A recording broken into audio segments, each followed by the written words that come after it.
Paper leak की। देश के करोड़ों छात्र दिन रात मेहनत करते हैं। कोई गांव में रहकर, घर में रहकर पढ़ाई करता है, तो कोई शहर के महंगे कोचिंग सेंटर्स में। माँ बाप जमीन बेचते हैं, कर्ज लेते हैं, सपने देखते हैं कि उनका बच्चा डॉक्टर बनेगा, लेकिन ताकतवर पेपर माफिया उन सभी उम्मीदों को पल भर में धूमिल कर देते हैं।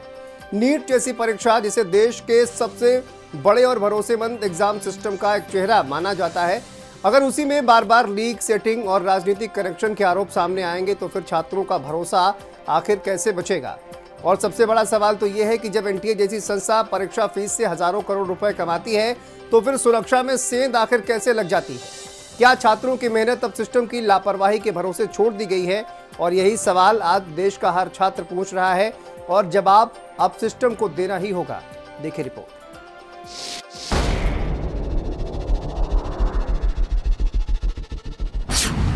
पेपर लीक पर पॉलिटिकल संग्राम, नीट माफिया का बीजेपी कनेक्शन, भाजपा नेता के साथ फोटो पर सवाल। देश के सबसे बड़े मेडिकल एंट्रेंस एग्जाम नीट 2026 का पेपर लीक मामले में अब एक सियासी तूफान खड़ा हो गया है। जयपुर के जमवा रामगढ़ से पकड़े गए दो भाइयों में से एक का संबंध बीजेपी युवा मोर्चा से निकलने के बाद कांग्रेस हमलावर है। सोशल मीडिया पर बीजेपी नेताओं के साथ तस्वीरें वायरल हैं। सवाल है कि क्या शिक्षा माफिया और राजनीति के बीच कोई कनेक्शन है? पेपर ऐसे तो लीक होते नहीं है। इसका मतलब बहुत बड़े स्तर के ऊपर कुछ ना कुछ तो कल्यूजन है, मिली भगत है, पॉलिटिकल पेट्रोनेज है। मैं ये जानना चाहता हूं, जिन्होंने 2017 का पेपर लीक किया था वो आज कहां हैं? उनको सजा मिली? जिन्होंने 2021 का पेपर लीक किया था उनको सजा मिली?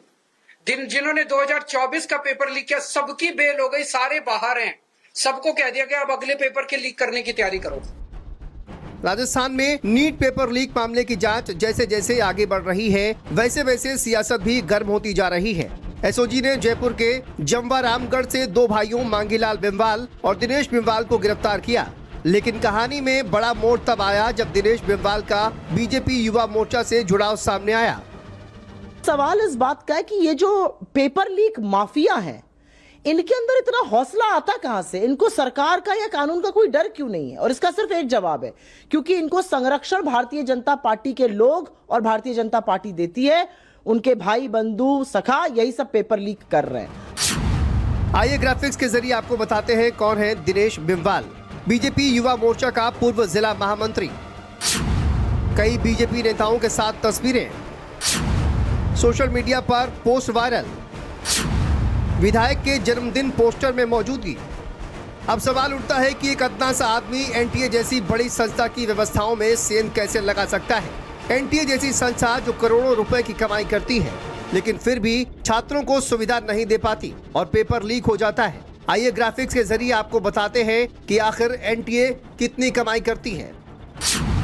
एग्जाम से अरबों की कमाई, एनटीए का करोड़ों वाला मॉडल, छात्रों की फीस से चलता सिस्टम, 6 साल में 3,514 करोड़ की कमाई।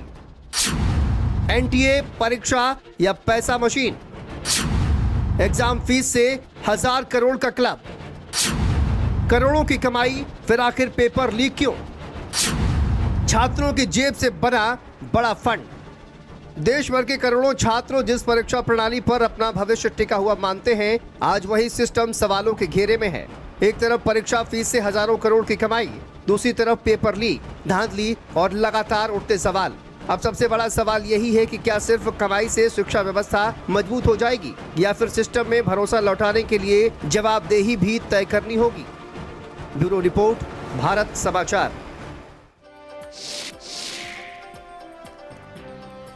और अब